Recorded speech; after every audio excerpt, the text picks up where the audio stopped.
Iniutos ng Pangulo sa DTI na siguraduhin na naaayon ang mga school supplies sa tamang presyo.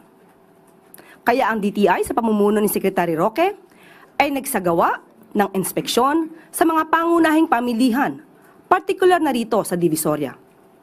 Mabilis na aksyon ang nais ng Pangulo para mabantayan at mapanatiling abot kaya ang mga gamit pang eskwela para sa pamilyang Pilipino.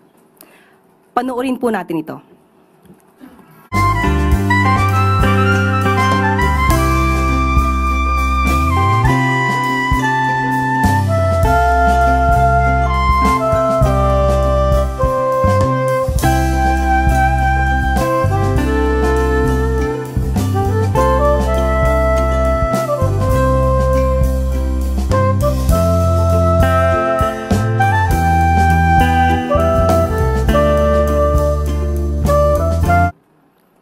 Samantala, naglabas din ng price guide ang DTI para magabayan ang ating mga mamimili sa tamang presyo ng school supplies ngayong papalapit na po ang pasukan.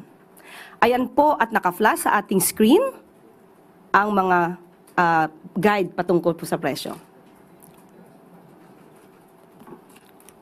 So makikita sa guide na yan na bumaba ang presyo ng 29 school items mula piso hanggang 10 piso kumpara nung nakaraang taon.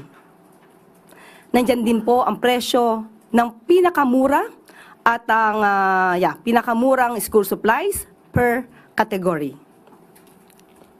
So konsultahin na lang po natin ang listahan na yan at makikita po sa website ng DTI para makapili ng maayos at murang gamit ang inyong mga anak.